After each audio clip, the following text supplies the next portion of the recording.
Life in America is easier than life in Mexico, but that doesn't mean it is easy for Mexicans. Every year, millions of innocent immigrants are incarcerated and imprisoned just because they do not have an American citizenship.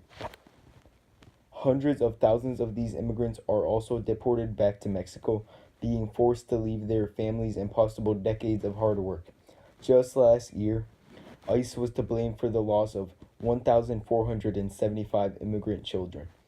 Though these children were not taken from their parents, having showed up alone, they still deserve proper treatment and don't deserve to be involved in human trafficking, which over 8 of the children had been turned over to.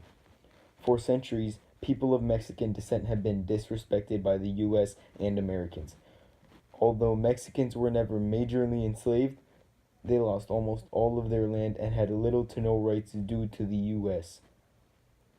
Mexico outlawed buying or selling slaves in 1823 and completely abolished slavery by 1830.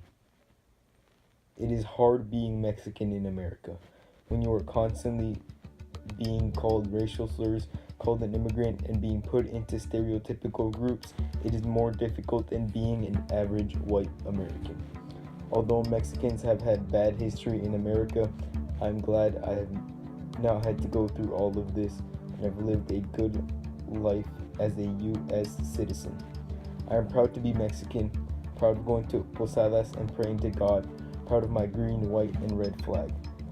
I am from drinking champurrado on cold winter nights, from celebrating Dia de los Muertos on November 1st, and from being baptized from as early as I can remember.